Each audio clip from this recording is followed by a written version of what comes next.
Holmes, for heaven's sake, whatever's going on? Oh, hello, Watson. You're early. Did you kill all of your patients? What? Holmes, where have all these wretched bees come from? I increased the temperature of the room so as to prevent them from hibernating. I needed to take a sample of honey. But it worked, Watson. We will have honey all year round. Ridiculous and dangerous. They're domestic bees, Apis mellifera, such industrious workers. Anyway, Watson, I am sorry, but I must leave you. I'm in rather a hurry. You have a new case? Yes, but nothing as thrilling as this experiment. A theft of plants at the Royal Botanic Gardens in Kew. I'm helping a minister who's an old friend of mine. You can join me if you like. Well, I'll admit that I'd far rather accompany you than remain alone here with these workers of yours. Besides, you'll need a helping hand with the flowers you're intending to bring back. Watson, how ever did you guess? For the great Sherlock Holmes to bother with the theft of plants. Come on, admit that you're planning to spoil your little bees with some rare pollens.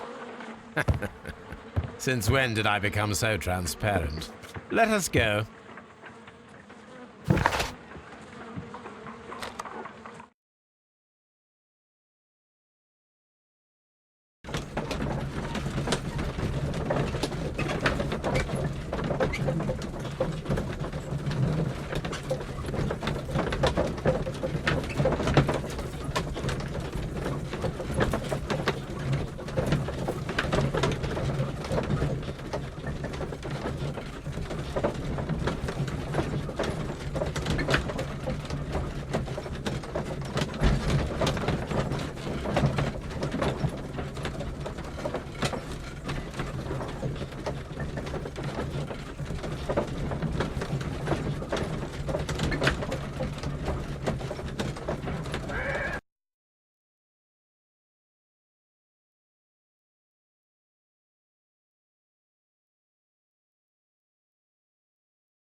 Well, Holmes, here we are at the Royal Botanic Gardens. There's no doubt that this place is beautiful. But are you really intent on investigating the theft of the plants? Yes, of course.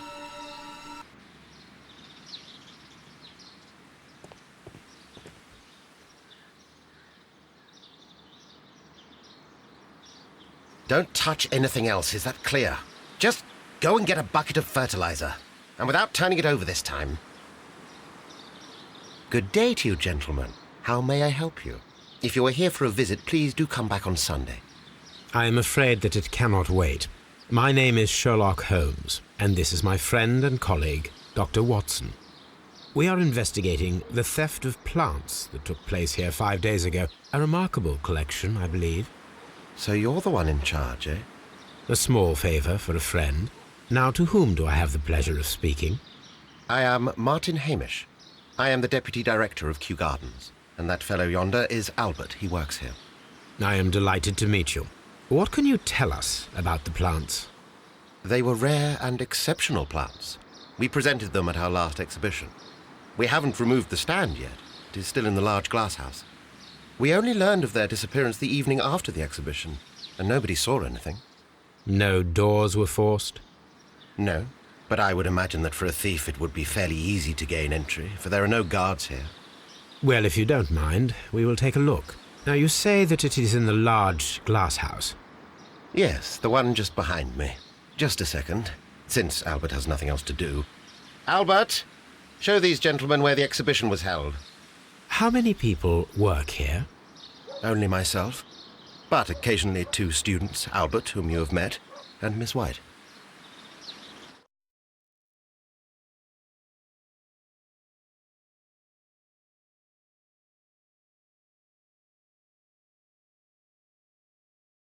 Here it is. This is the place where the stolen plants were exhibited. Thank you. Is there something the matter? Yes, there is.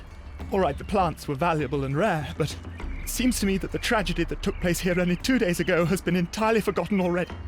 What tragedy are you referring to? The director of Kew Gardens, Mr. Montague Dunn, he died here just 2 days ago. We're very sorry. We were not aware. The two of you were good friends? He was my father. Oh dear. Our condolences. We should not be troubling you. Please do excuse us for the intrusion. You say that he died here, in the large glass house? Holmes? Yes, just here, near the door to the Colonial Collection. He suffered a heart attack. Just like that. So suddenly. It was terrible. Excuse me, gentlemen, but I cannot remain here. If you need me, I'll be in the reserve. That's the room next to the front of the large greenhouse. Of course, we understand.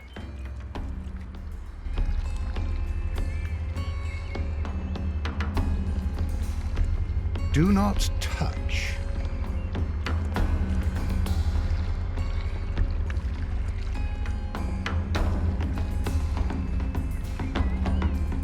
According to Albert, this is where his father, Montague Dunn, was found dead.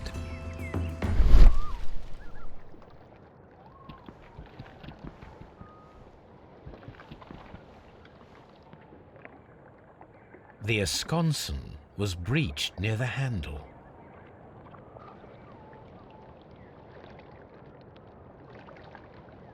The door was smashed at shoulder height. This door handle is new. It was recently changed. The door was forced from the inside of the Colonial Collection room. The handle was changed afterwards. I think we need to inspect the Colonial Collection room.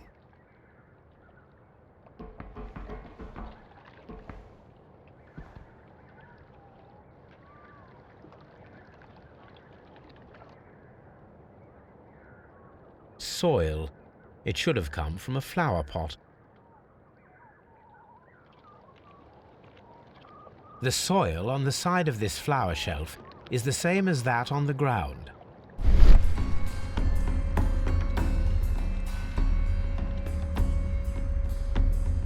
Fragments of a flower pot. It fell down here.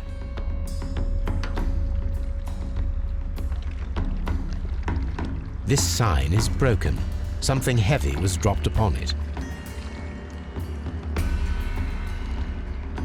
Blood. Someone fell violently against this sign, and they were injured in the clash, most likely a head wound.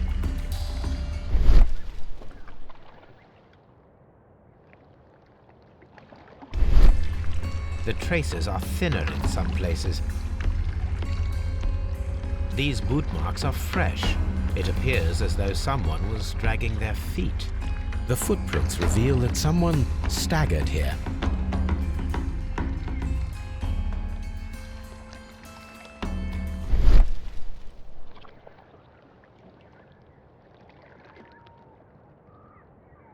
This pot was broken fairly recently.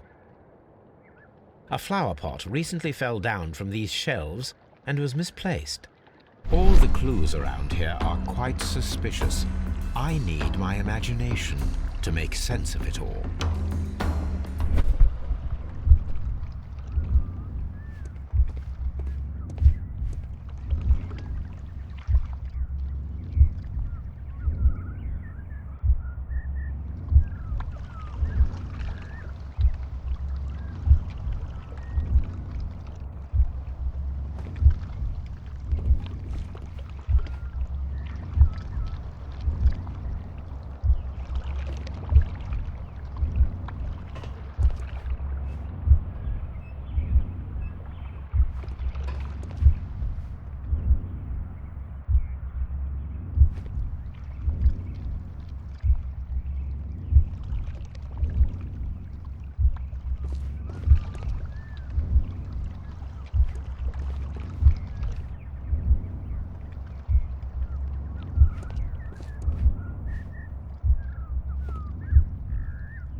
This reconstruction reveals a disturbing fact. Montague Dunn damaged the door of the Colonial Collection Room.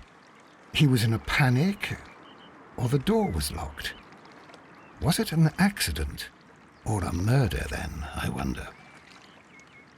I think we need to inspect the Colonial Collection Room.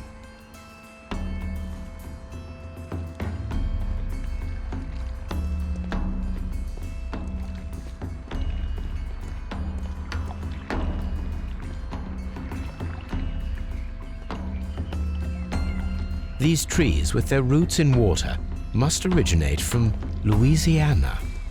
Ah, yes, the bayou. I remember our visit in the case of the Awakened. Here is a list of the stolen plants.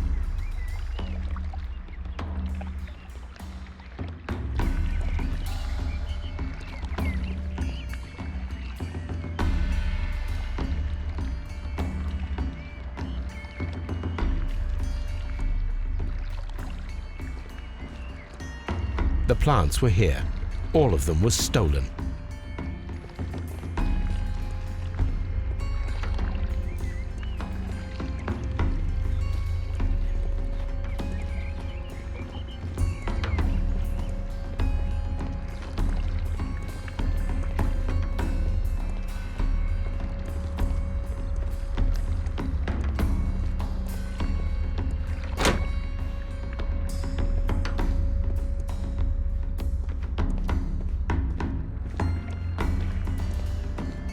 Water lily greenhouse.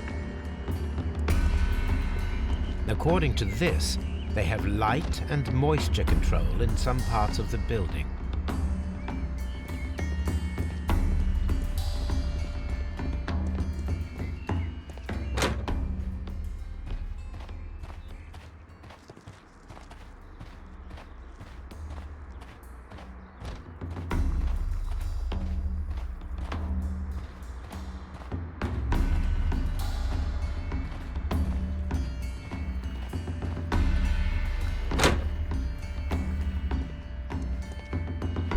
Can I help you, gentlemen?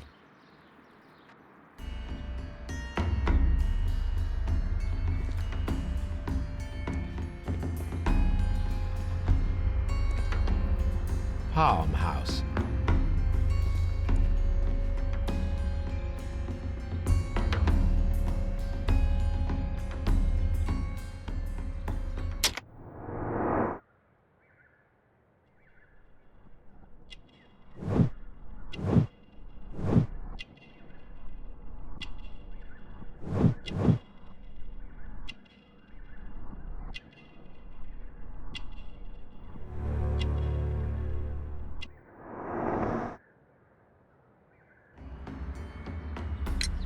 Hmm.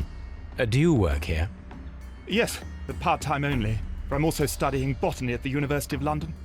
You're following in your father's footsteps, then. That is commendable.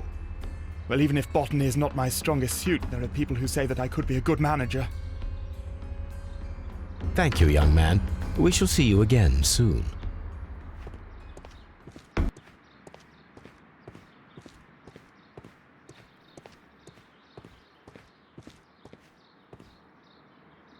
A task list for Albert, compiled by Martin Hamish. Sweep out the palm house, scrub the toilets, clean the storage shed tools.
Albert told us about the tragic death of Mr. Dunn, the late director of Kew Gardens. Tragic indeed. His heart attack was quite unexpected. Thank you, Mr. Hamish. We shall continue our investigation.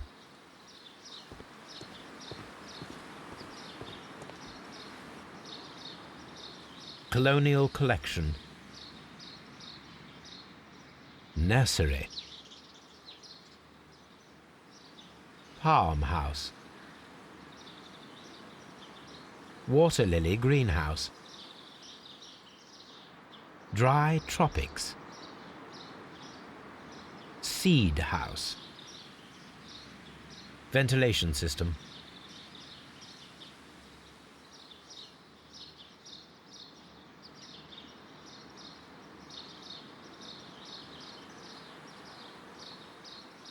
Director's Office, Cloakroom and Laboratory.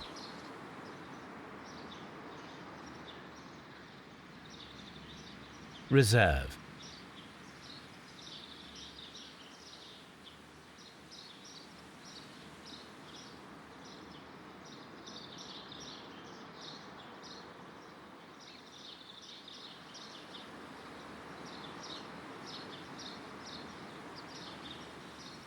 A map of Kew Gardens.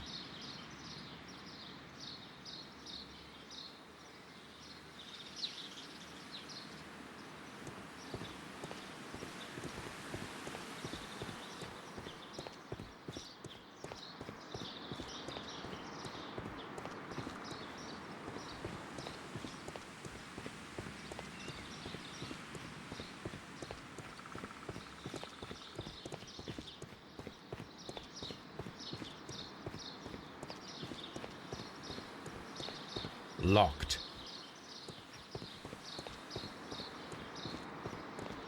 Locked.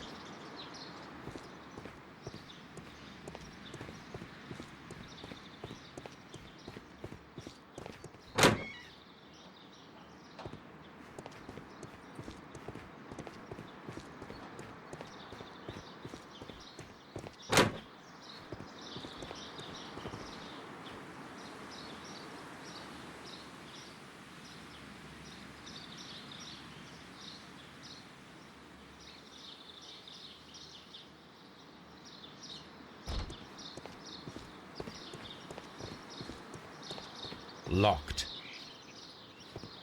Nursery.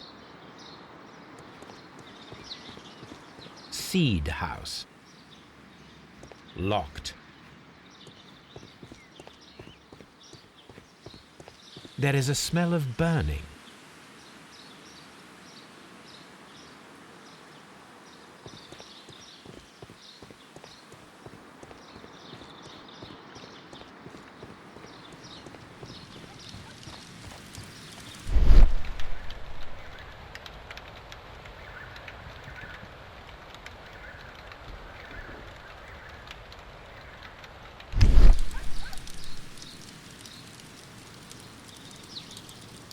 The symbol is not from Kew Gardens.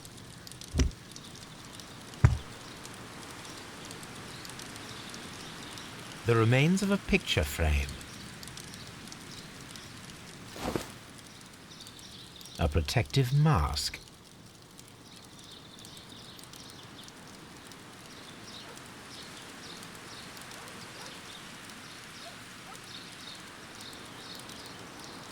Someone set it alight, but it did not burn. A broom handle was half burned.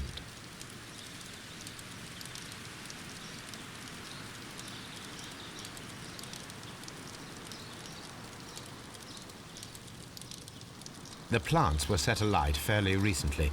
Some have not completely burned. A door handle? Why would anyone throw such a thing in the fire? The door handle to the colonial collection and that of the fireplace are made of the same material.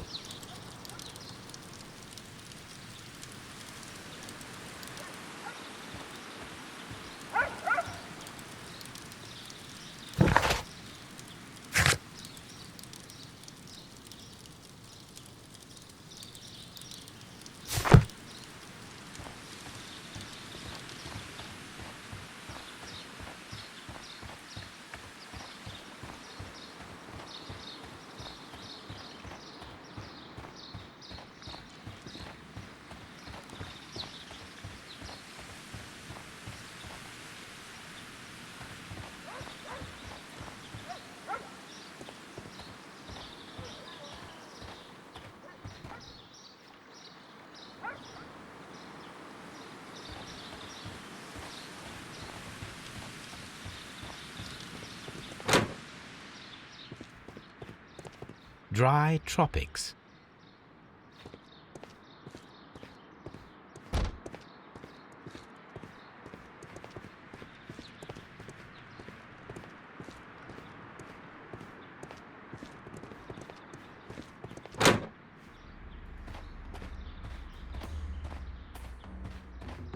These flower pots are beautiful. They are intended to be used for exhibition purposes. The symbol is not from Kew Gardens.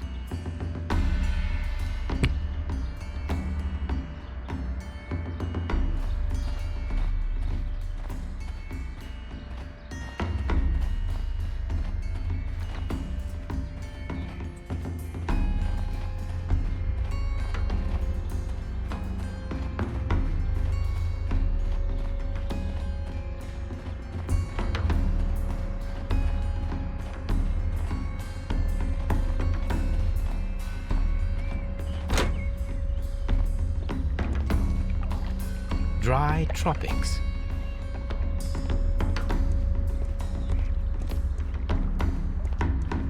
According to this, they have light and moisture control in some parts of the building.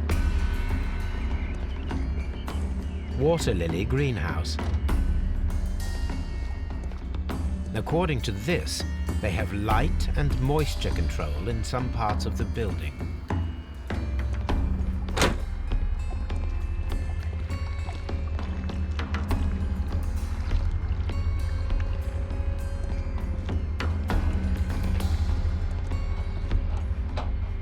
Very strange. Half of the colonial collection is absent.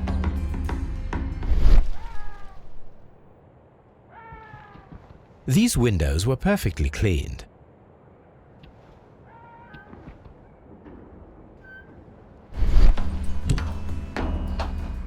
This broken fragment was the result of a heavy blow. A fragment of marble, most likely chipped from a statue or sculpture.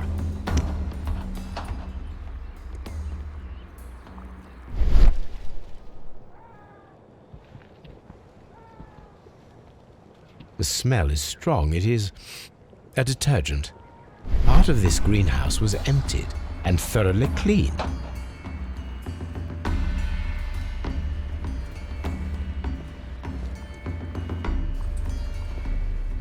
This is one of the outlets of the ventilation system.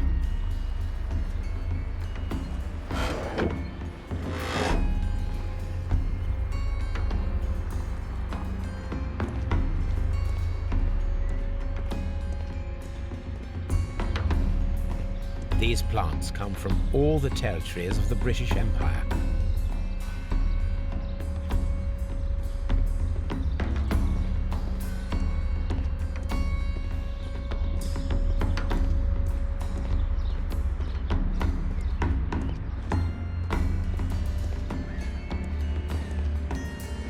According to this, they have light and moisture control in some parts of the building.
I asked Inspector Lestrade to take Montague Dunn's body to Scotland Yard. It's ready for autopsy then.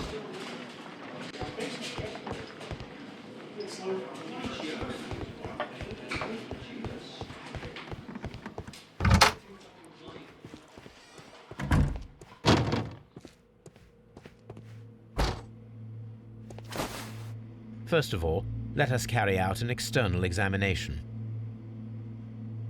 There are no suspicious marks upon the chest. Let us finish our external examination so that we can proceed with the autopsy.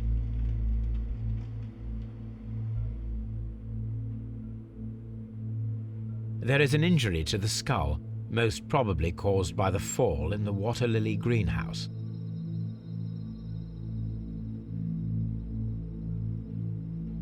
The air from the lungs carries a faint floral aroma.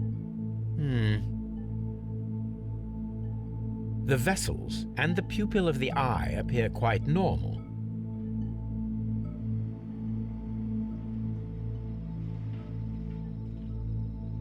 No redness, stings, or bruises.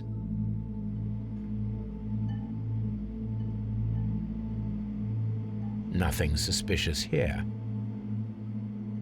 Now, let us examine the internal organs.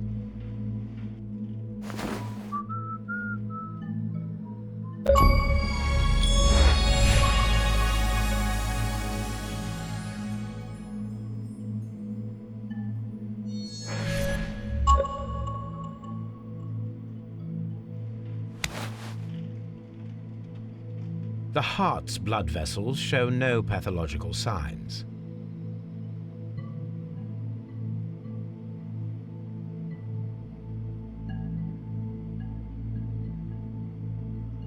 The heart tissue shows no visible pathological signs.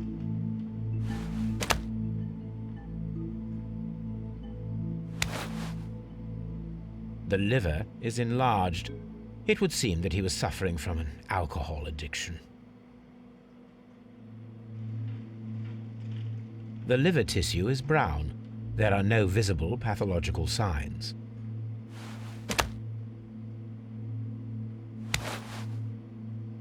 The lungs are congested and edematous.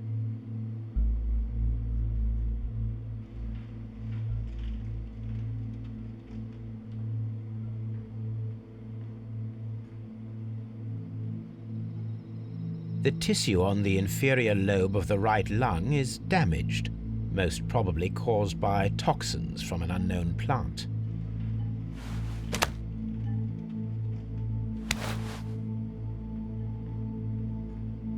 The stomach tissues show no visible pathological signs.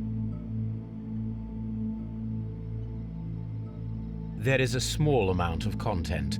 It appears that he breakfasted lightly, only a short while before his death.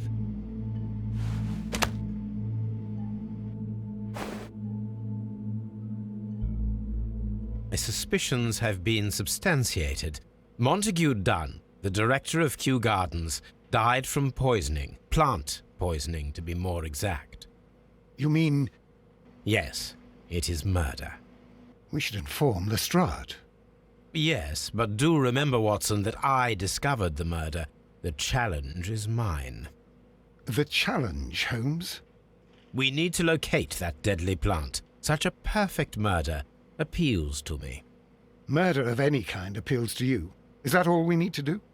No, we also have the people working at Kew Gardens. Martin Hamish and the son of the victim, Albert Dunn. And also Miss White, of whom we spoke with Mr. Hamish. Should we bring them all here for interrogation?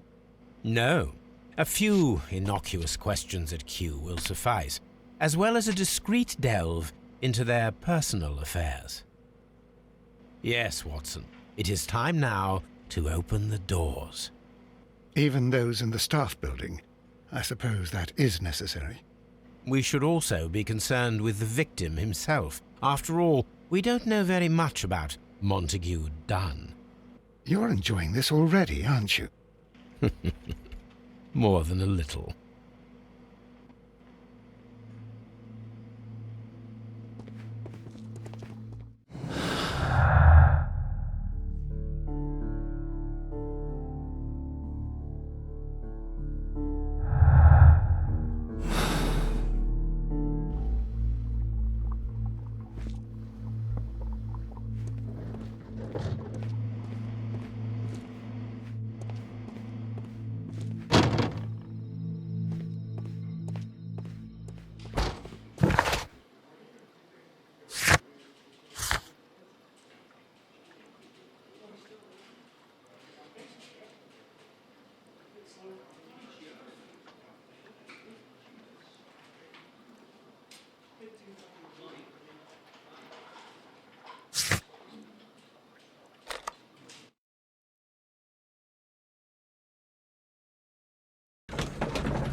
Mr. Hamish, can you explain to us what happened to the colonial collection? It seems somewhat depleted. But, most likely maintenance work, tidying up. You're not sure, then? But you're the deputy director. Well, I am busy. I cannot be everywhere at once. As deputy director, how was your relationship with Montague Dunn? To be honest with you, Mr. Holmes, it could have been better. You see, every Tuesday he would carry out his inspection of the gardens, but it was solely to make an impression, great pretense that he cared at all. He would give out absurd orders, ignoring anyone else's opinion. He would then disappear for the rest of the week. He was what some might call a man of action. I'd say rather he was overzealous and chaotic. So after all, it was no wonder, perhaps, that he ended up like that, if you take into consideration his kind of lifestyle. You mentioned that Mr. Dunn led a particular lifestyle. Well, it's no secret that he enjoyed, celebrating, shall we say? He was a member of the London Smart Set. He was famous for it. That and... And? He had an eye for the ladies, to put it mildly, Mr. Holmes. Mr. Hamish, can you tell us who holds the keys to the locked greenhouses? That would be Albert, Mr. Dunn's son. Yes, Albert keeps all the keys, and one can only imagine why. What do you mean? Well, he was never interested in Kew Gardens before, and now all of a sudden he is trying to act as if he owns the place. I think he wants to take over the management here. He'd do better to leave that to me. He has no experience. No, none at all. What is your opinion of Albert as a student of botany? He's useless. I often tell him so, and I can only give him cleaning tasks.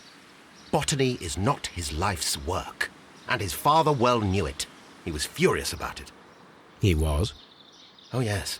He forced his son to work here, and he never missed an opportunity to criticize him publicly. Are you able to elaborate on that?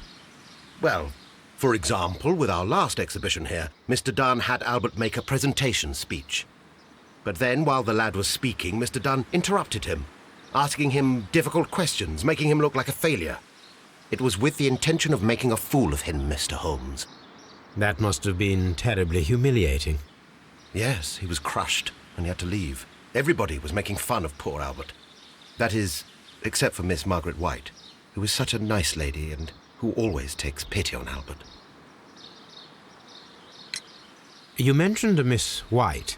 Would you tell us more about her? She is a student who works here part-time. She is quite charming indeed. She possesses a great talent for botany. You should take a look at some of her experiments that she carried out in the laboratory. Ah, if only she were not so naive. Why naive? The way she used to flutter around Mr. Montague Dunn. And he couldn't help but be flattered by all her attention. How could an intelligent woman such as Miss White not see through his game? I can only scratch my head and wonder.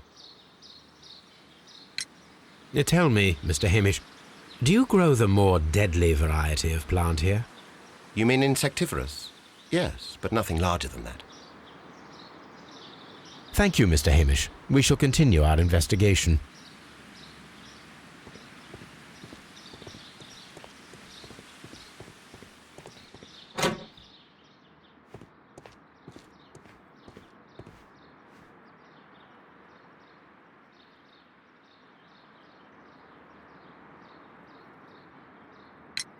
Who is Miss Margaret White? Ah, she is the young lady who studies with me. She visits here sometimes to help out with the greenhouses. In fact, she should be here today. She wanted to work at the seed house. That's the small greenhouse across from the large glass house. We noticed that a part of the colonial collection has been cleared. Ah, at the moment I'm just dealing with the storage room. I don't know much about the other rooms. I imagine that your relationship with your father may have been a strained one. Yes. I cannot say that he was a kind man, for he never listened to me at all. He forced me to work here. But now, after his death, I've been pondering it over. Perhaps he wasn't so wrong about me after all. I have to follow his path, and I have to manage Kew Gardens, and I can do it. I can be as good as any other who works here. Would you please tell us about Martin Hamish, the Deputy Director? Well, I have to tell you that Mr. Hamish is not and has never been the Deputy Director of Kew Gardens. My father would not have tolerated it. Indeed? That is most interesting. He told us that he was. Yes, because he believes that the management should be passed down to him now that my father is dead. But in actual fact, Mr. Hamish only has the honour of being the garden's longest-serving employee. In fact, if we are to think logically at all, it should be me who takes over the management of Kew Gardens. Do you not have a good relationship with Mr. Hamish? I suppose so. But we have very little in common. Mr. Hamish loves his plants and Kew Gardens, and I cannot say that I share his passion. I see. And how was his relationship with your father? Oh, he hated my father. It was obvious. He would be furious whenever my father boasted of Kew Gardens in the newspapers or at conferences. He was convinced that my father was stealing all of the credit for himself. That my father treated Mr. Hamish in the same way as he treated anyone. Dismissively. With indifference. Do you hold the keys to all of these locked doors? Yes, you can have them. But I cannot give you the keys to the cloakroom. The employees' effects are private. I am sure you understand. Thank you, young man. We shall see you again soon.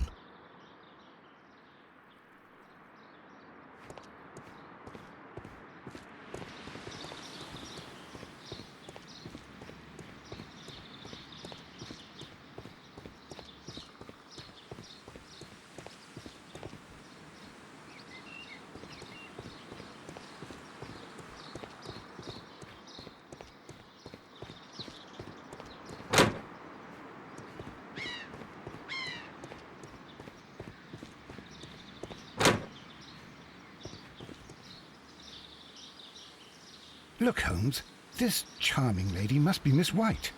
She's entering the seed house.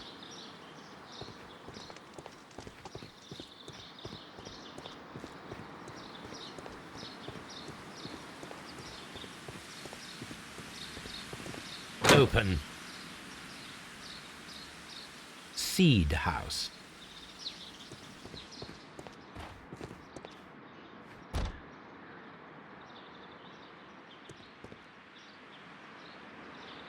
Good day to you, miss. You have some very beautiful plants here. Why, thank you, sir. And good day to you, too. But... Oh, I do beg your pardon. My name is Dr. John Watson. This is my good friend, Mr. Sherlock Holmes. I am honored to make your acquaintance, gentlemen. My name is Margaret White. Excuse me, but are you Sherlock Holmes, the great detective? Yes, I am he. What a pleasure to see you here at Kew Gardens. Are you working on a case? Yes, a theft of plants that took place here a few days ago after their most recent exhibition. Oh yes, of course. I quite forgot about that.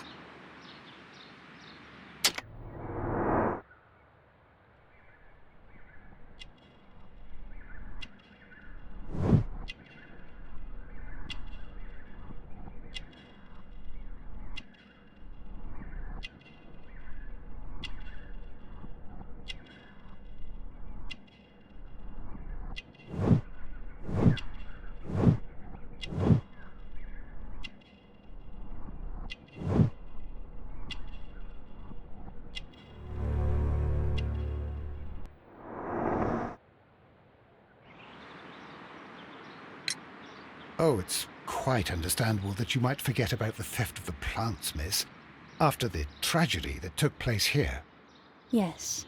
The director was a truly good man. It is such a terrible misfortune.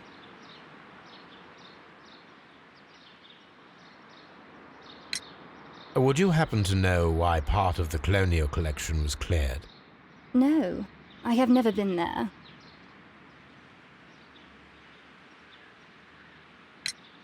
Do you work here?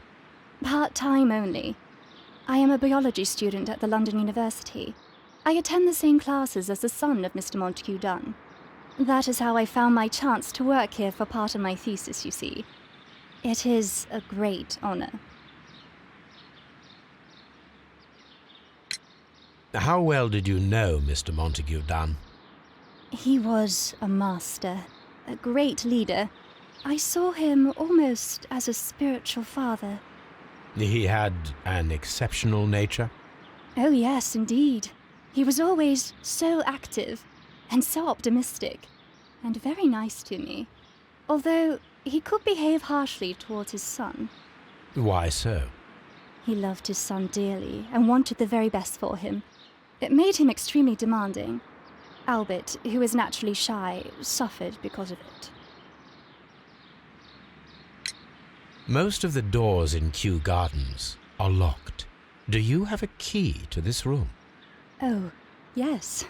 Albert gave me a set of duplicate keys. He agreed I might carry out my studies without disturbing him.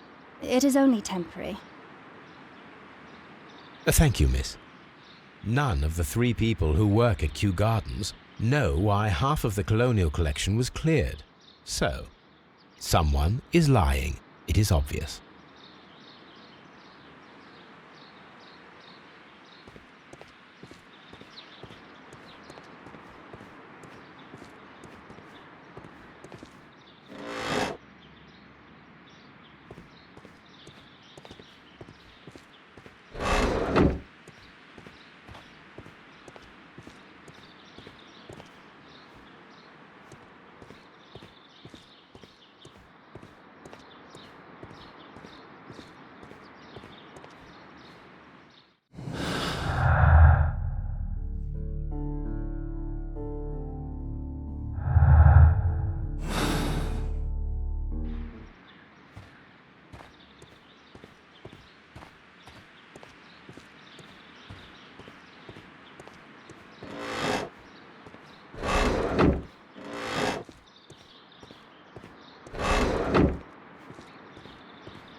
This is one of the outlets of the ventilation system.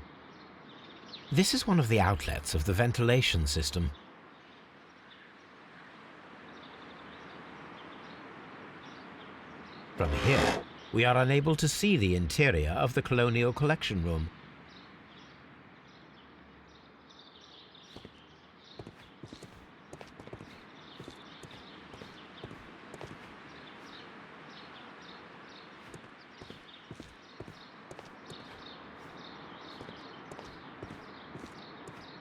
Poor Mr. Montague Dunn. It is so awful.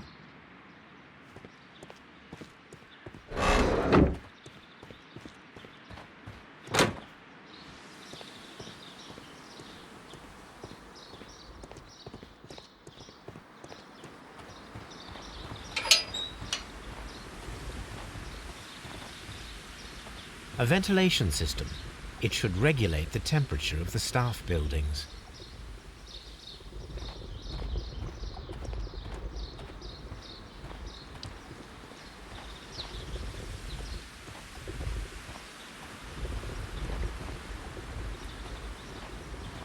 A water tank.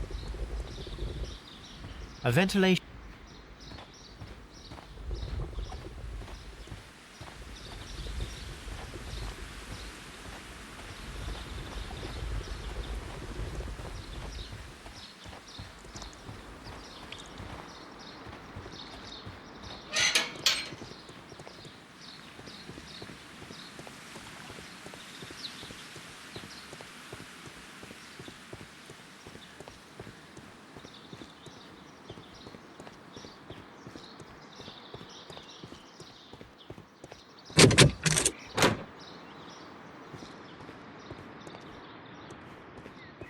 The seeds of plant species are stored here.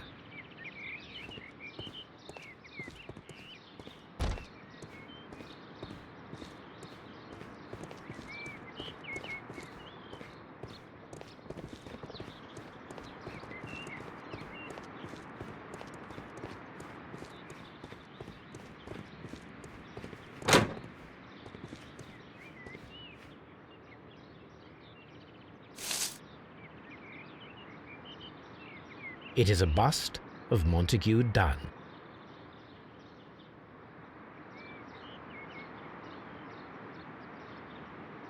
I am curious if the marble that we found will fit this place. Here it is. The marble fragment that we found in the colonial collection room is what they have in common.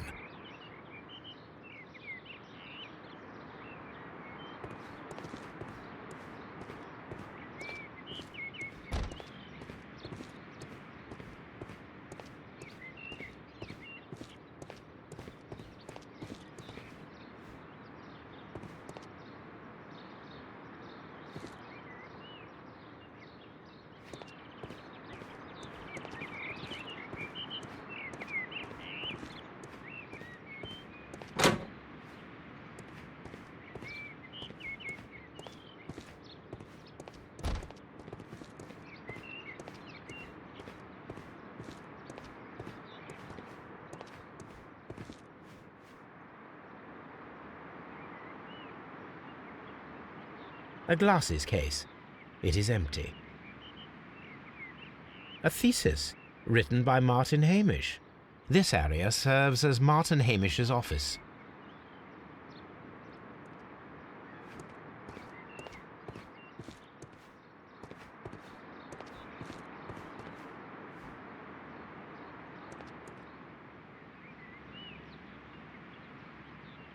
This poster is for an exhibition that Martin Hamish was directing, but it had nothing to do with Kew Gardens.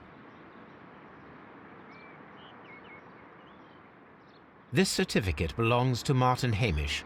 He won a horticultural competition.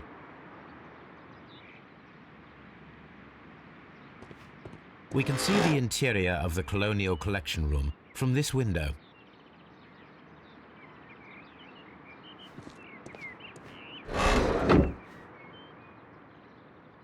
An award presented to Martin Hamish for Best Grower of the Year. A master's degree diploma. It belongs to Martin Hamish.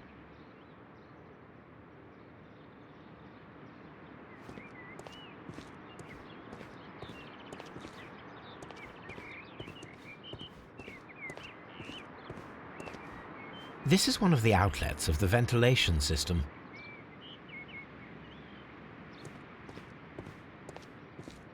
These young plants must be delicate if they are kept in the nursery.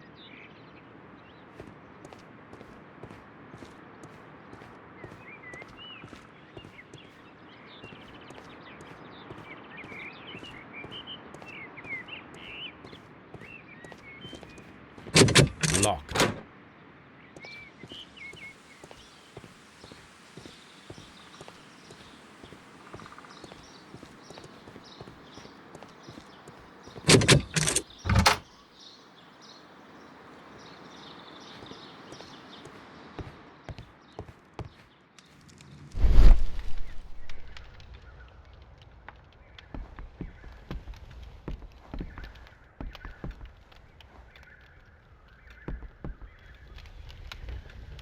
There was a bottle here. It left behind a trace of the substance that pervaded the laboratory. Gold dust? Good heavens. What's it doing here? The gold is almost immune to chemical attacks, so it may be a valuable auxiliary for various experiments. But why would anyone perform such experiments in a botanical garden? Several drops of the substance were spilled. Someone carried this bottle around. Several drops of the substance were spilled. Someone carried this bottle around. The bottle is no longer here, but it is possible to detect a faint scent. We need a good nose.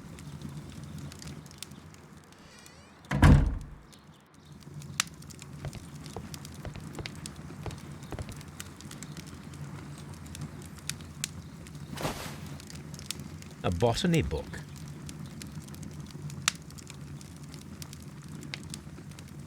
This student's book belongs to Albert.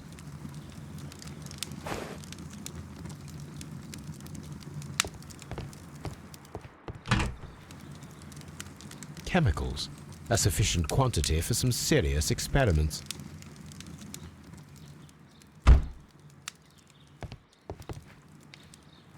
A phonograph used for voice recording. Remarkable. Yes, this is quite a modern laboratory. I don't hear anything.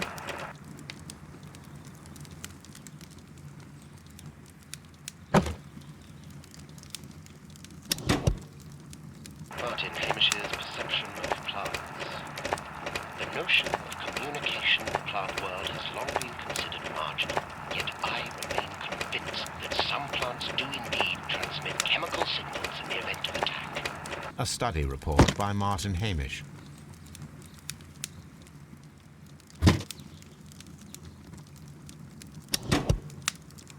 And it seems clear from these multiple experiments that plants do respond to their environment and have a form of consciousness. Margaret White, February 1895. Report number 245. Study report.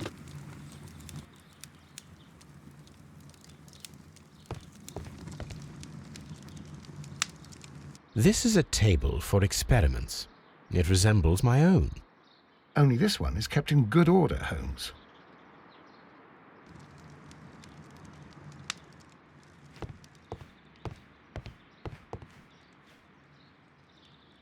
Such masks are generally worn when dealing with toxic chemicals.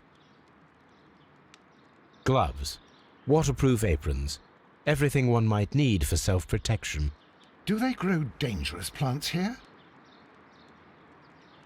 It appears as though the protective equipment is missing from here.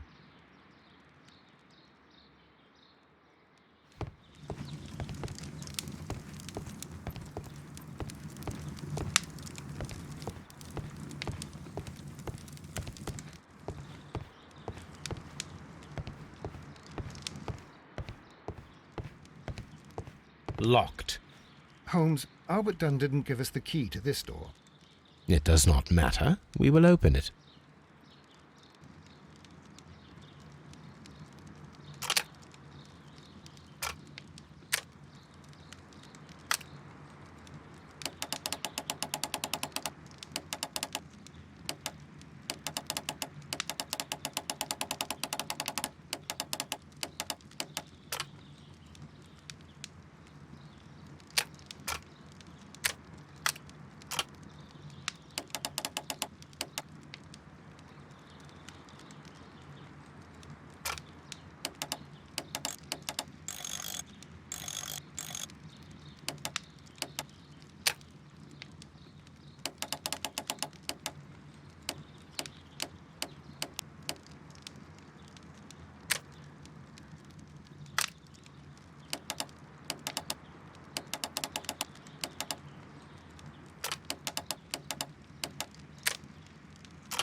Open.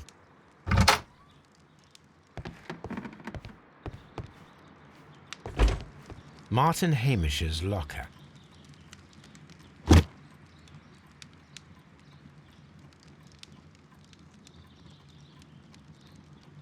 Father and I, Kew Gardens. A review on rare and exotic plants. Martin Hamish has written several pieces.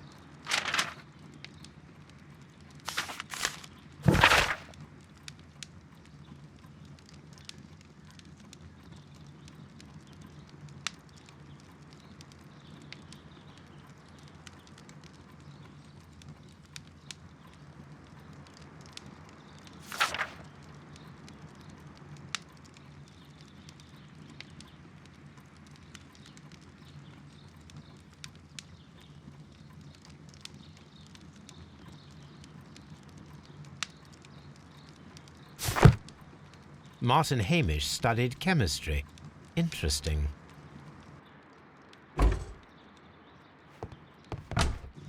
Albert's locker. Specialist articles on shipyards and ship construction. Albert Dunn has a great passion for shipbuilding and the sea. A rejection letter from the British Royal Naval College.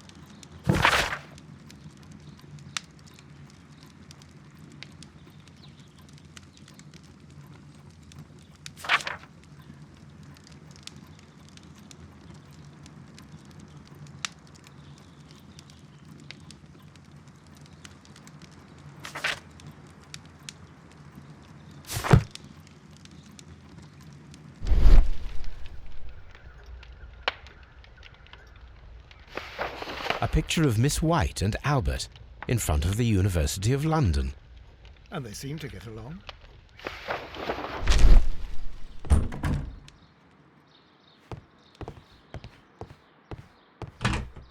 Miss White's locker.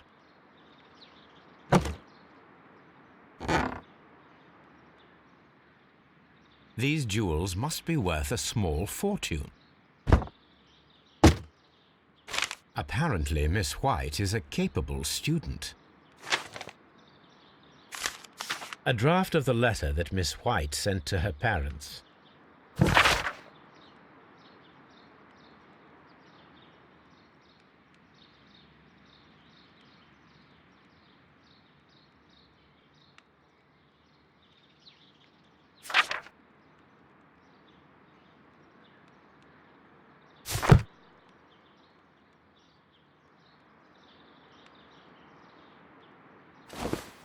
A vanity purse. It is of high quality.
Come on, Toby.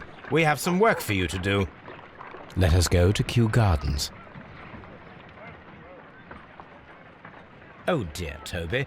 I wasn't aware that you were Watson's new literary agent.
Let us take Toby to the laboratory.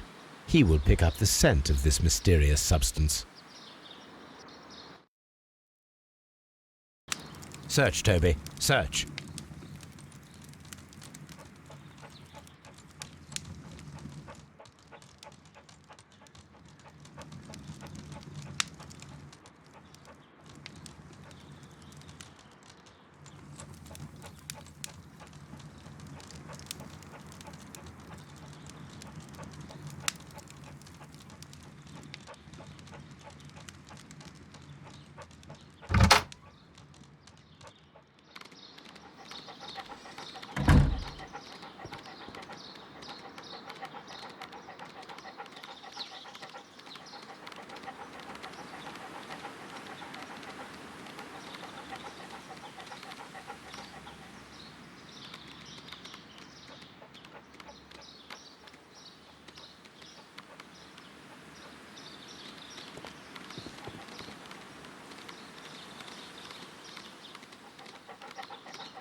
Congratulations, Toby. Now let us see what you have found.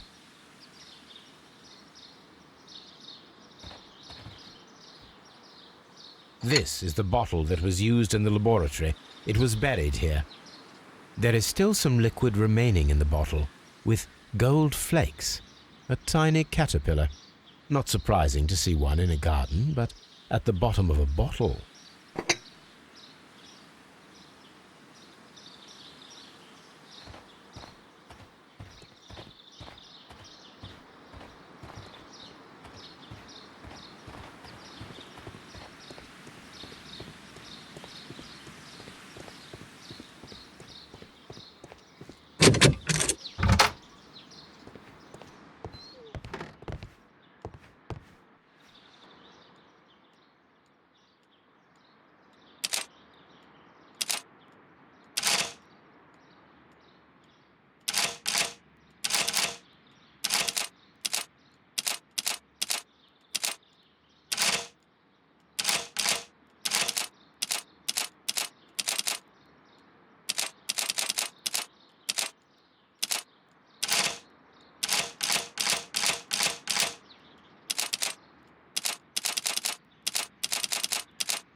I suggest that we don't tell Miss Margaret White about this document.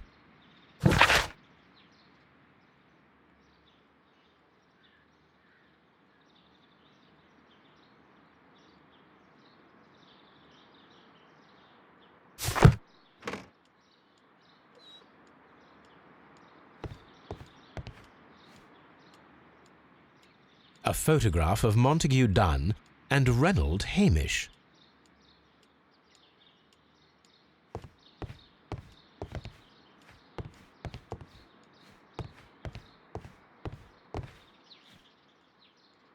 Champagne. Montague Dunn had good taste. French wine. A remarkable vintage.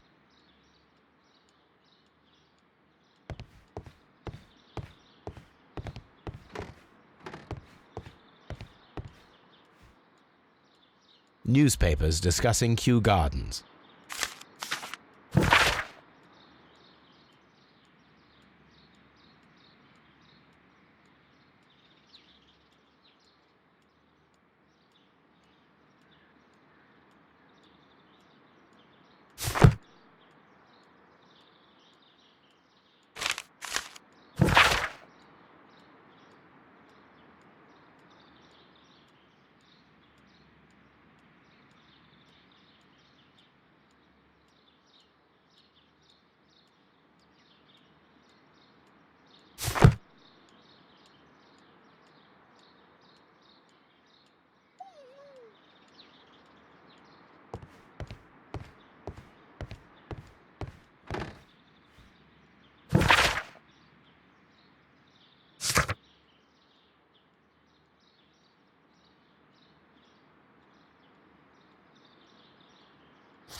That is not the one I need.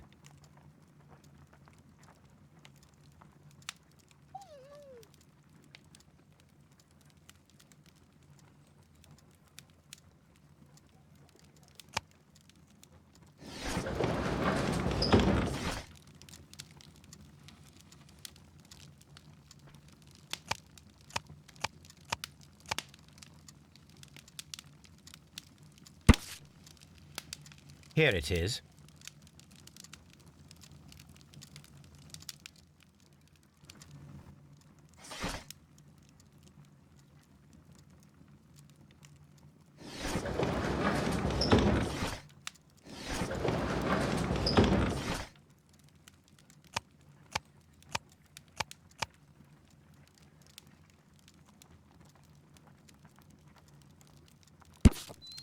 Here it is. The Divine Syndicate is not a supplier to Kew Gardens. Besides, there is no address here.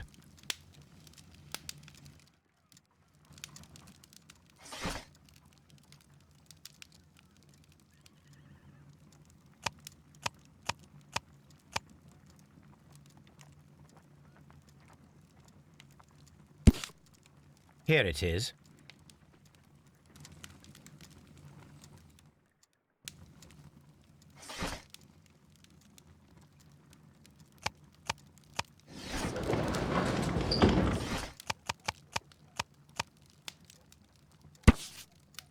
Here it is.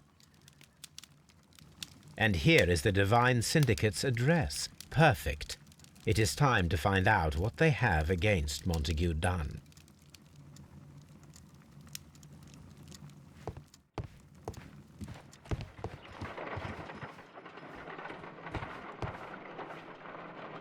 Let us determine just what we have found here. Let us pour liquid from the bottle into a test tube to perform an analysis. This is the bottle that we found.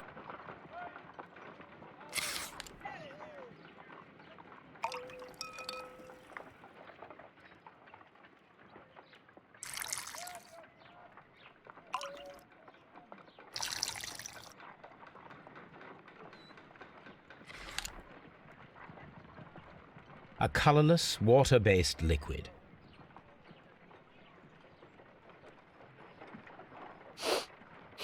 Quite a strong floral aroma.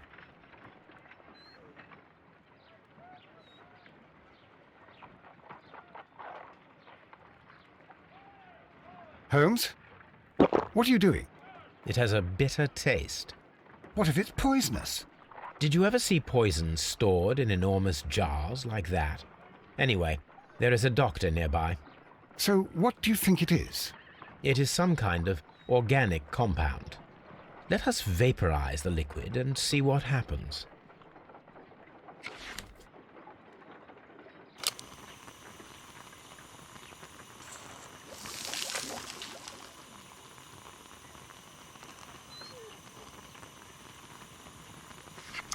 Small colorless crystals.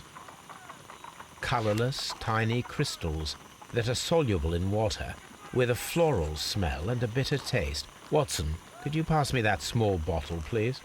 Of course. Here you are. Holmes, do you know what it is? Wagner's reagent. There was a label on the bottle that you passed to me. No, Holmes, I meant the bottle that we found. Let me add the reagent and see if there is any sediment, and then I shall tell you. I need to take a pipette and make...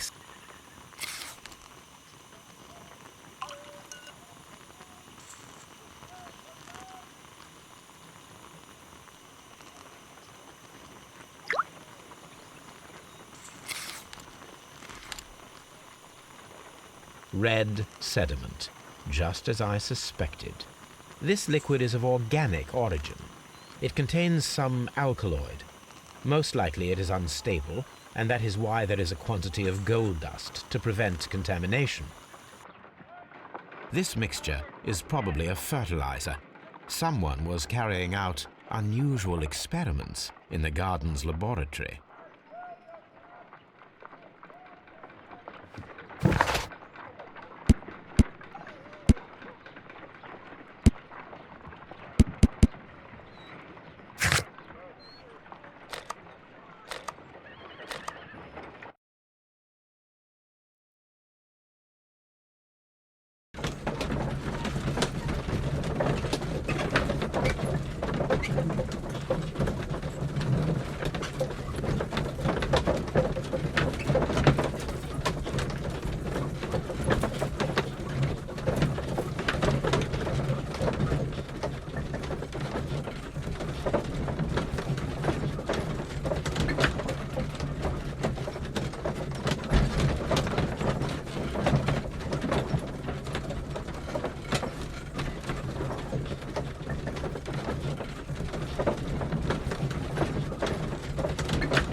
Mr. Hamish, was someone from your family connected with Kew Gardens?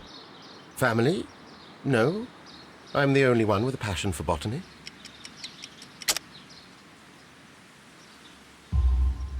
I do not think so. This photograph of you and your father at Kew Gardens suggests the opposite. But you have no right to. Do tell us more about your father. He was, indeed, the greatest botanist of his time in the British Empire. He worked together with Montague Dunn until the end of his life. He brought me in at the age of 12. Did he get on well with Mr. Dunn? No, I couldn't say that. They expanded Kew Gardens together, that was all. And it was all my father's work, for Dunn always lived the high life. So Mr. Dunn was not helping your father? Oh, yes, he provided the financial support. And as far as he was concerned, that fulfilled his role. But the worst of it was, he declared himself as the master of Kew Gardens. Fame meant nothing to my father, so it was easy for Mr. Dunn to take all the credit. Are you aware of the Divine Syndicate? The Divine what? Is this a joke? No, I am quite serious. What a ridiculous name. Anyway, I have never heard of this syndicate. There is a bust of Montague Dunn in the nursery. A bust? Oh, that old thing. Further proof of that outrageous ego of his. But why in that room in particular? Oh, I don't know. It has always been there.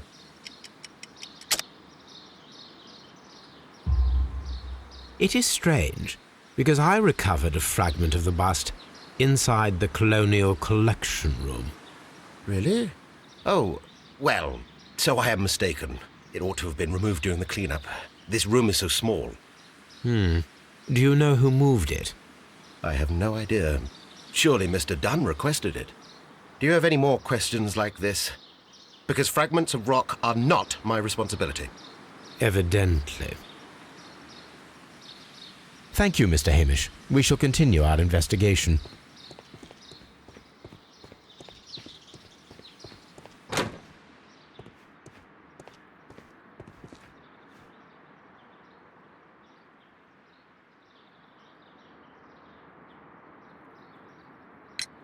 I perceive that you are passionate about the Royal Navy. Passionate? No, not really. I like ships, that is all. Are you quite sure? You do not seem to be so interested in plants. It's difficult, that's all. My future is here. It has never been about anything else.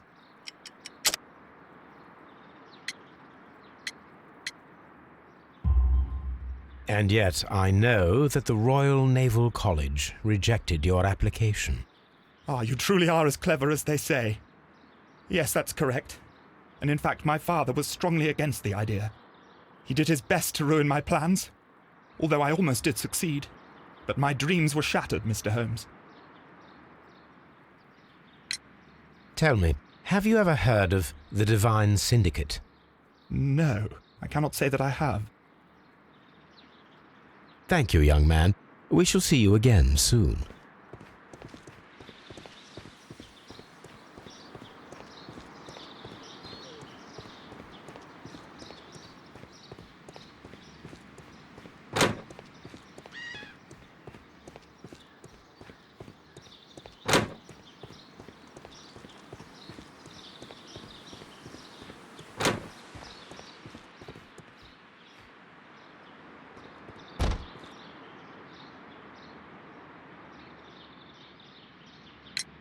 The Divine Syndicate. Does that name mean anything to you, by any chance? Not at all. But it is a very pretty name. Thank you, miss.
This place is beautiful, Holmes.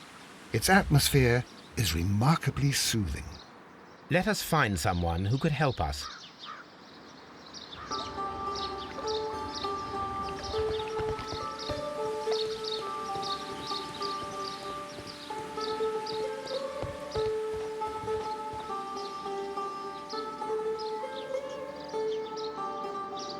Good day to you, sir. My name is Sherlock... I am exalting the sap. A while can you wait? From the trace of elements and moreover from the quality of the ambient geotropism it depends. Therefore, please, mind my gravitropism. Its balance, do not disturb. Disturbed is most definitely the word. There. Completed is the symbiosis. Welcome you are. To introduce myself I shall. I am the Green Grand Mystic. The Green Grand Mystic? Himself? This is me. Who am I speaking to? We are two gentlemen who are extremely interested in the vegetation philosophy that is advocated by this establishment. Listening to you, I am.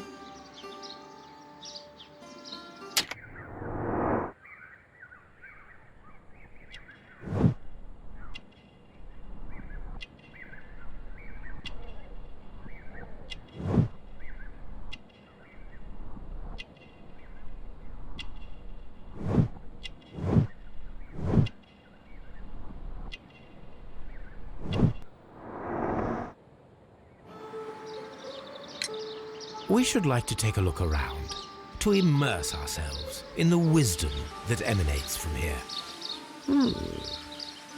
It is a school of anastomosis, the divine scholastic syndicate for vegetation veneration and meditation. You may say, the divine syndicate, glory to the eukaryotic.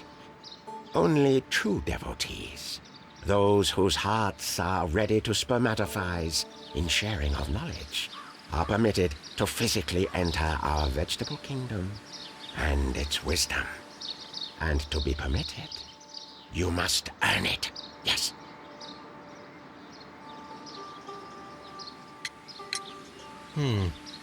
We visited Kew Gardens, and we found your symbols on their flower pots. Coincidence, I am thinking. They would scavenge our refuse. It would not surprise me. It was merely an observation. Green Grand Mystic, we are ready to become devotees and gain access to your temple. What is the name of our Lord, our God King?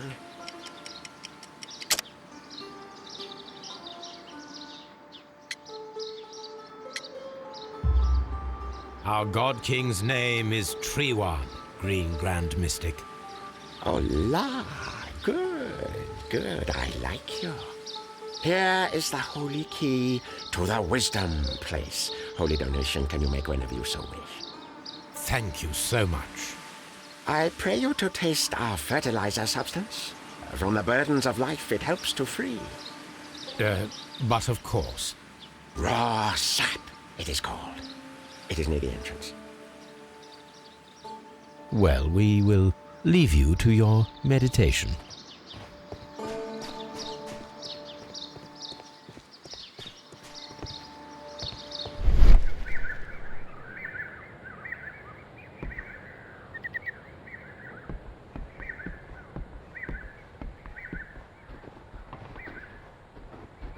A fragment of a flower pot.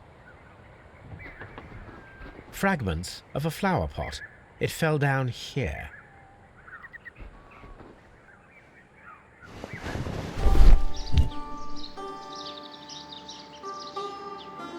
The Kew Gardens symbol.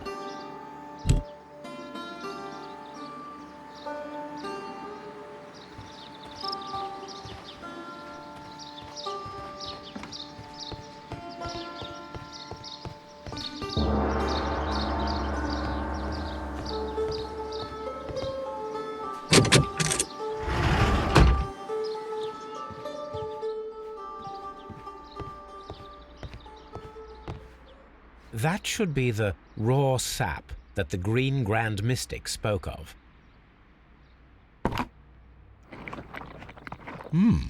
This is rather delicious, and of an excellent quality.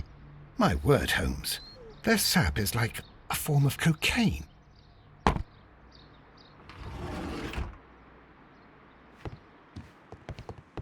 You came to make a donation? Glory to Triwan! This must be Triwan, the Divine Syndicate's god. This door is locked, but I can try to open it.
These instruments are used for smoking opium.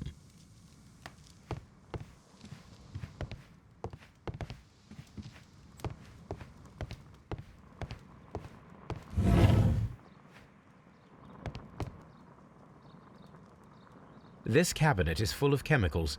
They are the same as the ones we found in the laboratory at Kew Gardens. This substance is an alkaloid, the same as in the bottle we found in the bushes at Kew Gardens.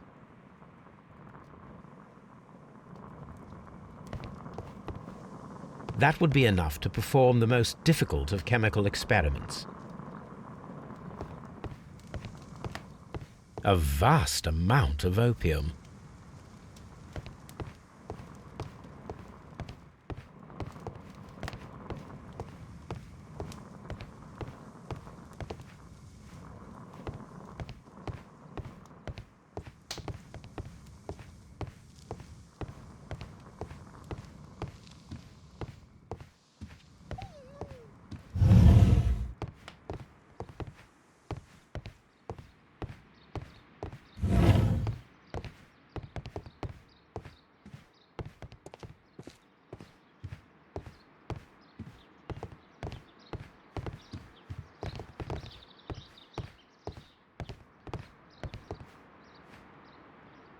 The list of plant friends and benefactors, lawyers, well-known manufacturers, political leaders.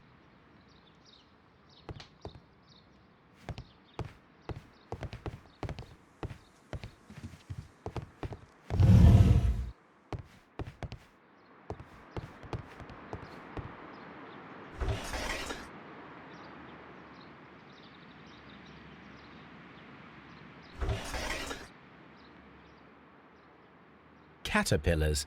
They are raised as food for certain plants. Let's take them.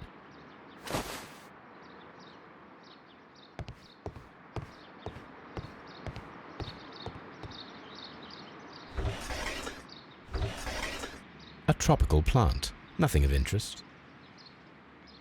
A tropical plant. Nothing of interest.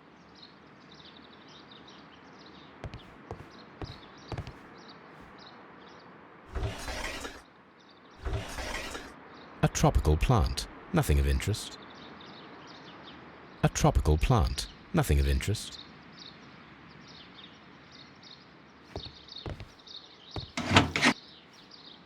These three plants are identical to the ones shown at the exhibition. I shall take them.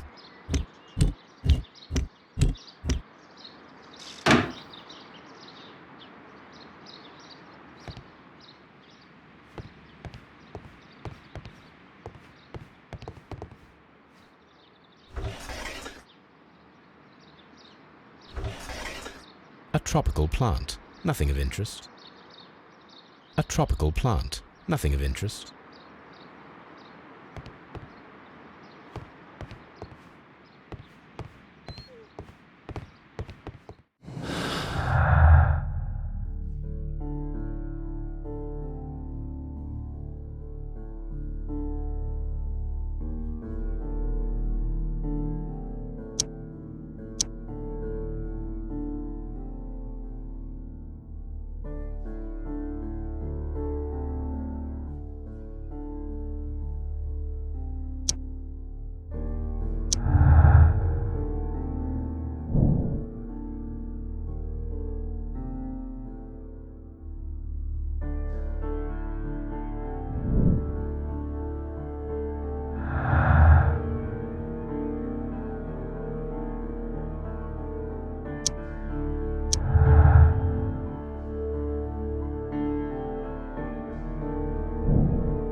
Perfect, Watson. We can begin our experiment.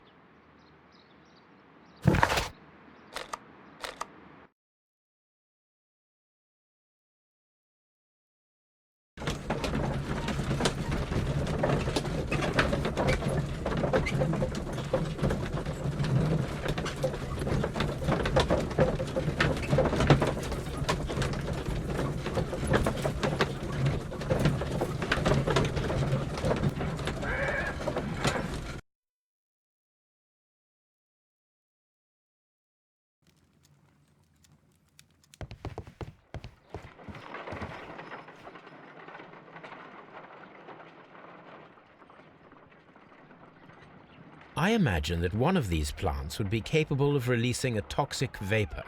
I need to find out exactly how it could be done. I shall begin now. Watson, if you are at all optimistic to have dinner this evening, then I'd recommend that you put on the gas mask.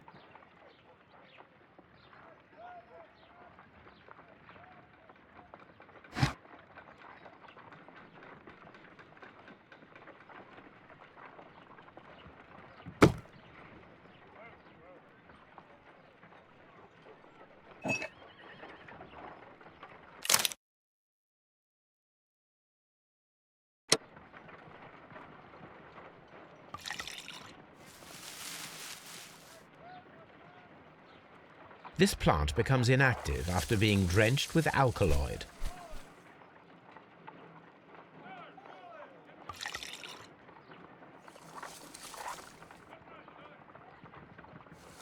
This plant becomes inactive after being drenched with alkaloid.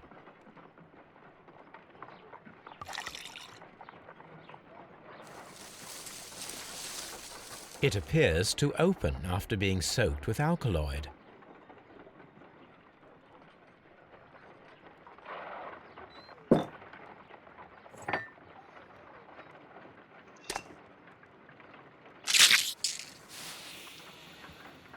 It closed again. I believe I saw a small cloud of gas. I wonder what secrets this plant is hiding. Perhaps if we agitate it to a greater extent whilst it is opened, it will reveal a little more.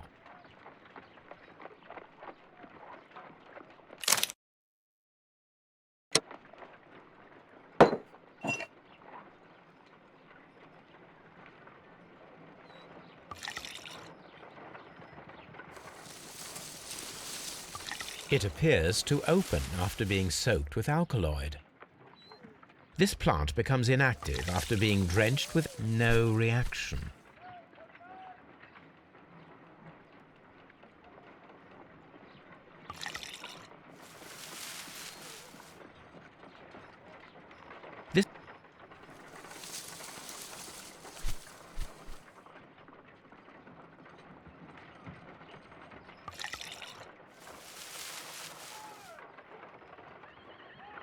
This plant becomes inactive after being drenched with alkaloid.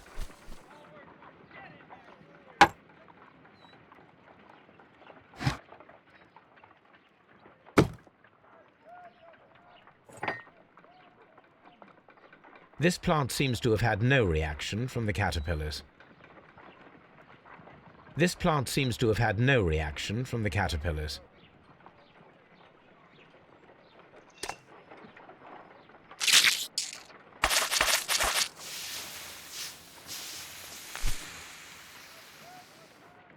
Toxic gas with spores. Extraordinary.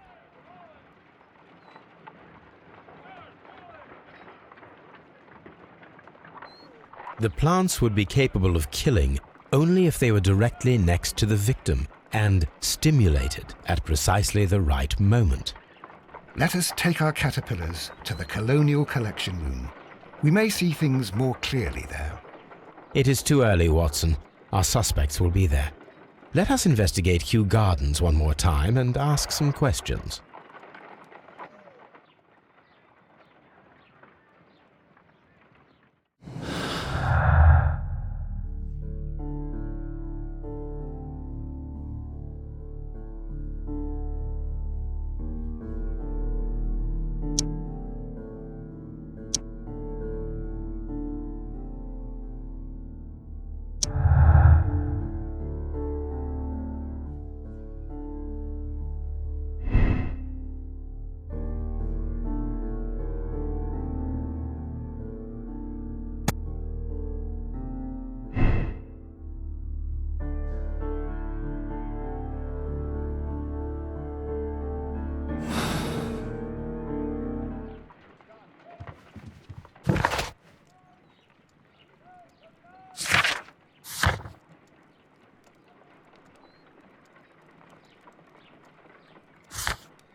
Can you tell me if you saw Mr. Montague Dunn on the day of his death? Yes, of course. I met him, and we went to see Albert, his son, at around 9:30. He appeared quite calm. What were you doing on the morning of the accident? After paying multiple visits to Albert, I had a little talk with Miss White.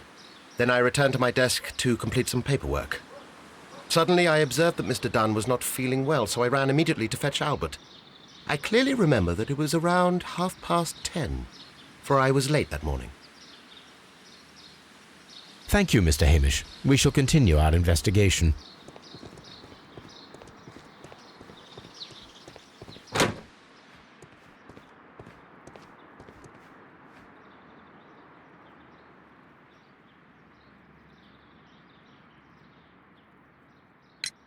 Your father's death does seem highly suspicious. What were your movements here on that day? Suspicious? Well, I was working in the seed house, taking care of Lysa something, or Lear Pontus, or... No, wait. These Latin names. And I spent so many hours trying to memorize them. Did you see your father that day? Yes. He came here with Mr. Hamish for his weekly visit. There was nothing unusual about that. And then? Nothing. They stepped out to the backyard. It was perhaps 20 minutes before 10 o'clock. Then about 10 minutes later, I saw my father heading for the dry tropics room while Mr. Hamish returned here. And Mr. Hamish and Miss White, what were they both doing that morning? Mr. Hamish visited me a couple of times. I also saw him returning from talking with Miss White, and that was at 10 minutes past 10. But then he ran back here to me to tell me that my father was feeling unwell. We hurried across to the water lily room, and I found my father lying dead on the floor. Oh, my God. Thank you, young man. We shall see you again soon.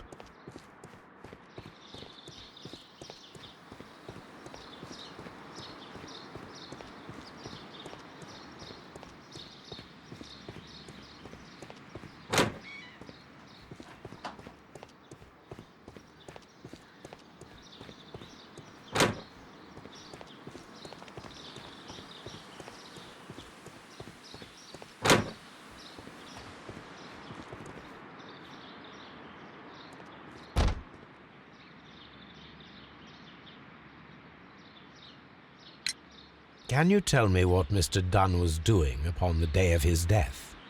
I can, but there is nothing very special to say. I was in the laboratory when I saw Mr. Dunn heading towards me. Tuesday is the day of his weekly visit. It was supposed to be at 9, but he was 10 minutes late, as usual. And then? Well, he came in to say good morning. Then I saw him spend 2 or 3 minutes by the plants outside the laboratory. After that, he ran out in the direction of the nursery, where Mr. Hamish was working. He was always in a rush during the inspection, you see. I would pity anyone who stood in his way. And that was the last time you saw him? Yes. I stayed in the laboratory until 20 minutes to 11, when I heard the cries of Albert and Mr. Hamish from the large glass house. I joined them as soon as I could, for I knew that something must be very wrong. What exactly were you doing in the laboratory? I was recording an experiment for my thesis. I only stopped my work once when Mr. Hamish visited me briefly around 10 o'clock. You say you were recording an experiment when the tragedy occurred. Might I listen to the roll? Certainly. Please do. You will find it in the laboratory. It is number 320. Thank you, miss. Everyone has gone, Holmes. The way is clear.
When Montague Dunn was standing close by the plants, the caterpillars were released and caused the deadly spores to activate.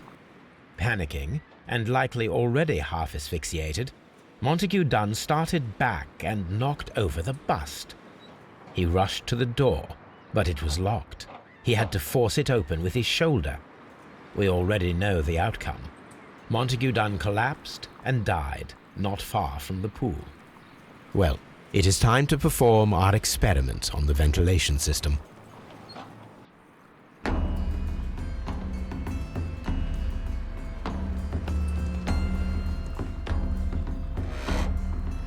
The caterpillars could only fall from the ventilation duct. Our caterpillars are in place. I'll activate the ventilation system so that they fall down. Watson, stay here and observe. All right, Holmes.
The power is on. The engine cannot be started whilst the transmission is active. The engine has started.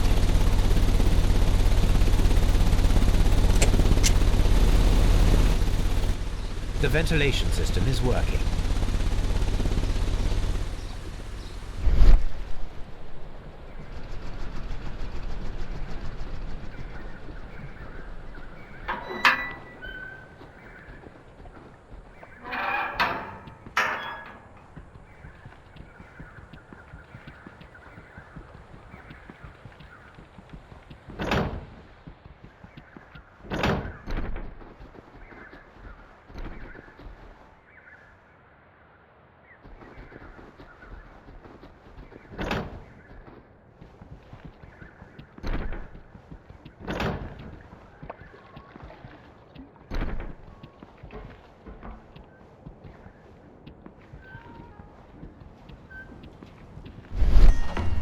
Now we need to see if we can activate the fans from Mr. Hamish's and Albert's space.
Here it is.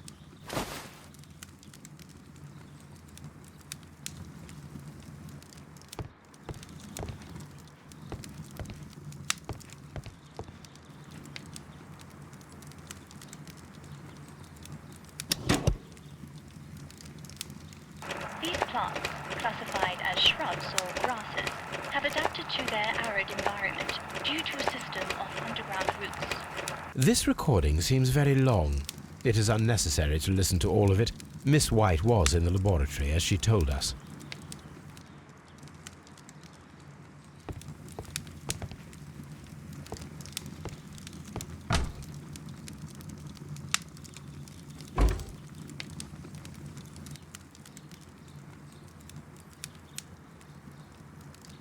Cylinder records.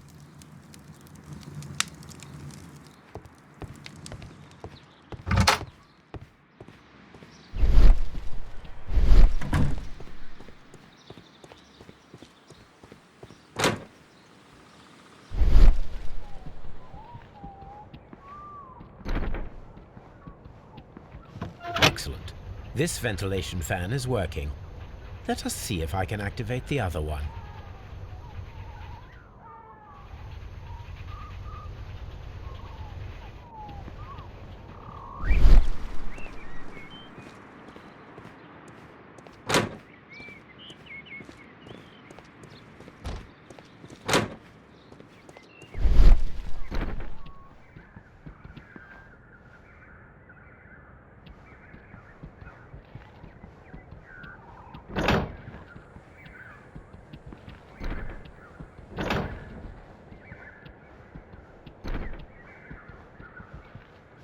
Perfect.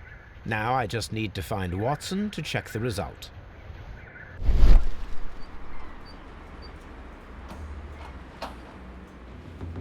It works perfectly, Holmes. Bravo. Now, if you could just help me to get rid of these caterpillars. Perfect. Now we know how the murder of Montague Dunn was carried out, by activating both Albert's and Mr. Hamish's fans. But only from Mr. Hamish's workplace would it be possible to see when Montague Dunn entered the Colonial Collection Room.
Do you have friends at Kew Gardens?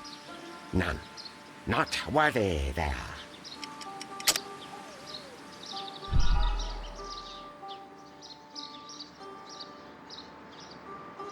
Do you have friends at Kew Gardens? None. Not worthy there.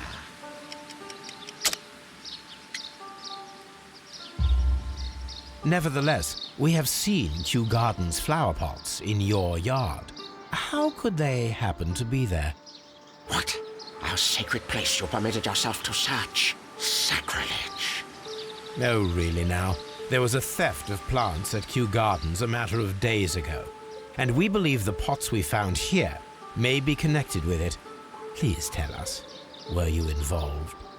No. Those plants were ours. They had stolen them from us. How so? Their director, Dump, I believe. Done. Yes, that's what I said. He borrowed from us 3 of our sisters for the exhibition at his green fly-infested gardens.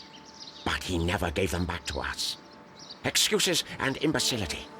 So we went in and saved them. I see. So, if you stole those rare plants from them, then it means...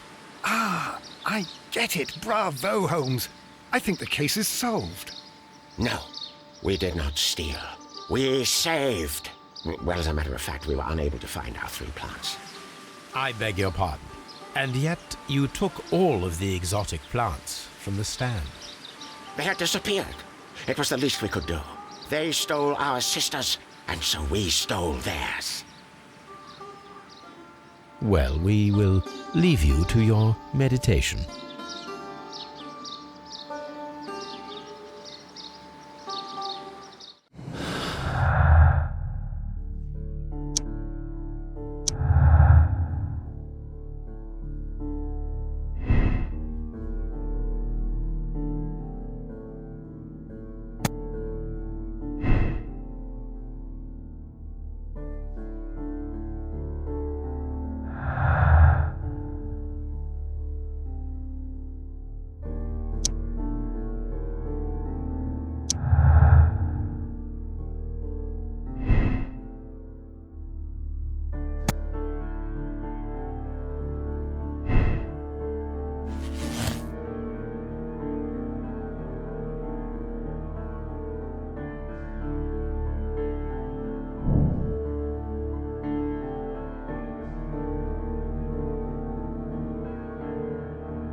Let's go to Scotland Yard.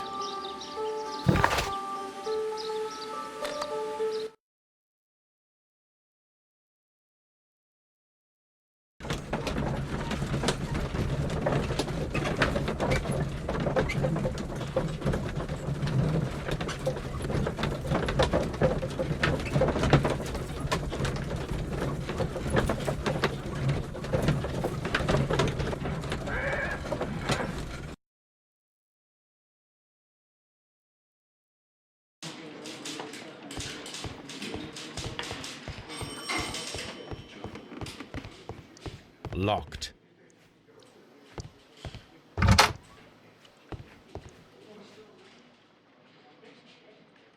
Inspector, I believe that Martin Hamish is guilty of the murder of Montague Dunn.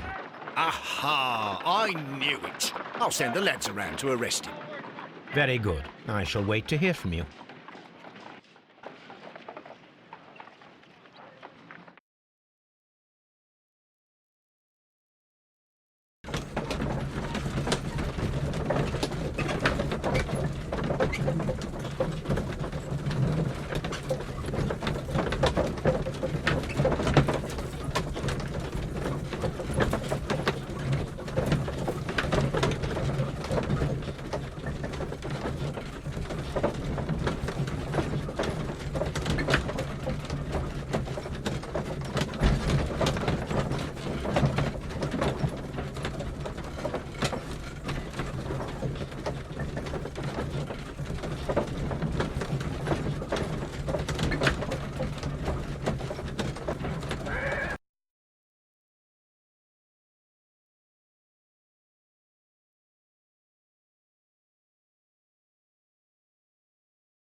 Inspector, I came here as quickly as I could.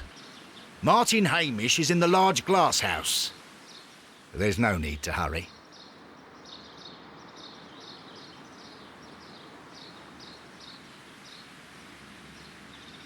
Martin Hamish is in the large glass house. There's no need to hurry.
Holmes, my God!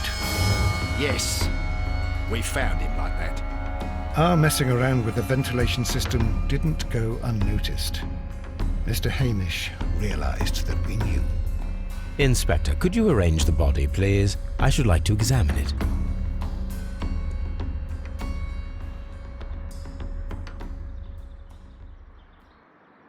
The mark around the neck is very visible. He died instantly.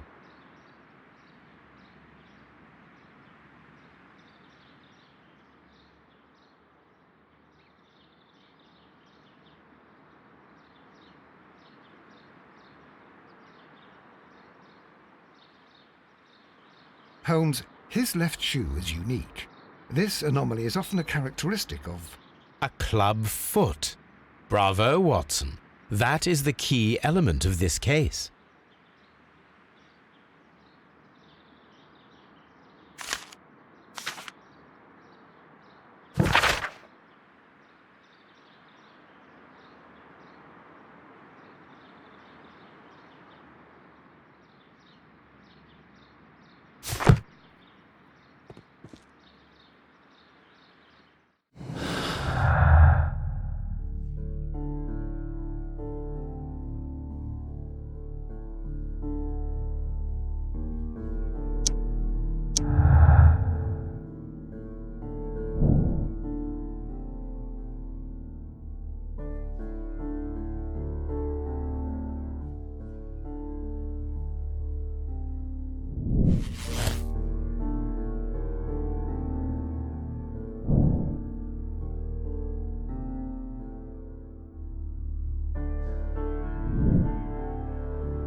Something about this rings very oddly. Why do you say that, Mr. Holmes?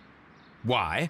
Because of Mr. Hamish's club foot. Oh, I deserve to be kicked from here to Charing Cross. I should have noticed it. But, Mr. Holmes, I can't see why. No, I don't suppose you do. You must recall that Mr. Dunn was locked inside the Colonial Collection Room by the murderer.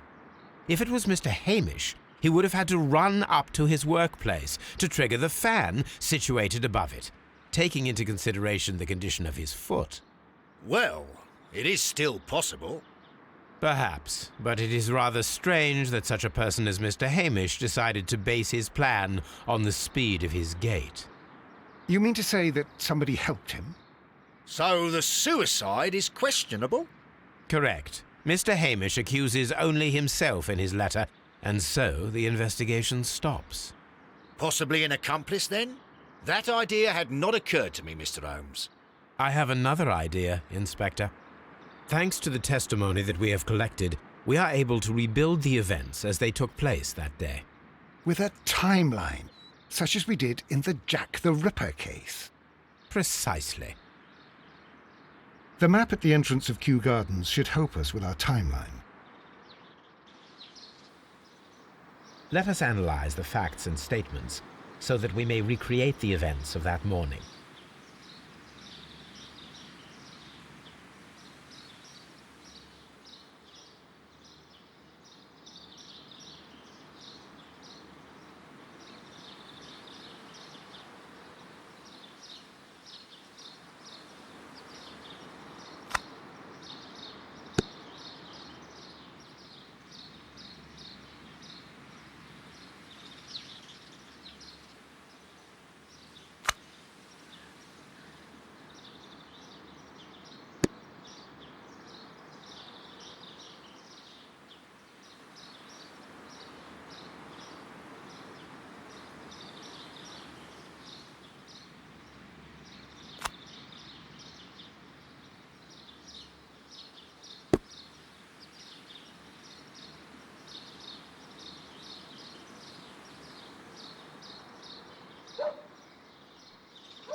Let us summarize. Montague Dunn was poisoned inside the Colonial Collection Room. He forced open the door, which means that someone locked him inside there at 10:20. Martin Hamish was last seen at 10:10. This means that he has approximately 10 minutes to lock the door of the Colonial Collection Room. Given that he was club-footed, it is doubtful. Albert also has 10 minutes to lock the door of the Colonial Collection Room, which is quite enough time. Miss White was last seen at 10 o'clock, which means that she had approximately 20 minutes to lock the door. More than enough time. Perfect, Watson. Now, let us ascertain who assisted Martin Hamish in killing Montague Dunn.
But Holmes, how can you be certain that we'll find Miss White here? It is obvious, Watson. Just use your brain. I am using it. I do use it. Now that the rope has tightened around Martin Hamish, Miss White must act to erase all traces of her implication. After the suicide of her accomplice, there is one final trace remaining: the deadly plants of the Divine Syndicate. She will be there. Very good. Shall we go? Just one moment. Now listen to me, Watson. I shall see her alone. You will conceal yourself behind her, quietly. Whatever are you planning? Nothing spectacular. The impulses of women have always been a mystery to me. But she is a bold one, and so we must be cautious. All right. You can count on me, Holmes.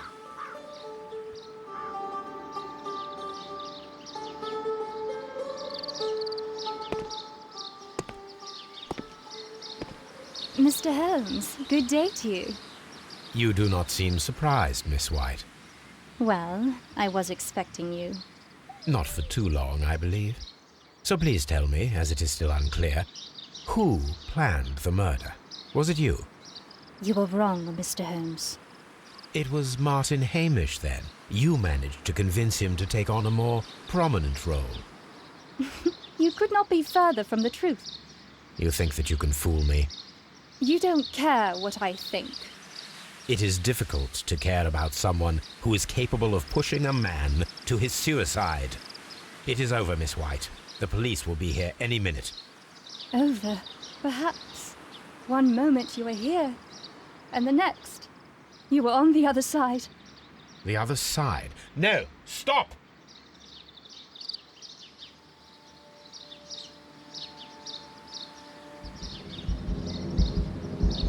I beg you not to do this, Miss White. Don't come any closer.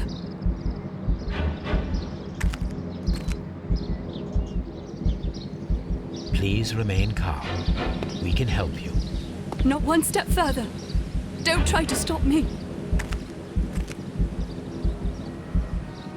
Stop this foolishness. You cannot truly want to die. No, it's too late.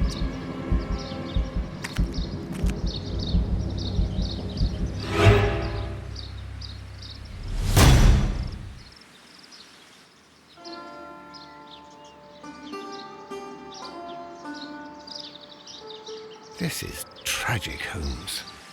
Are you able to do anything? I'm afraid not. The poison has been fulgurating. Her heart stopped instantly, poor child.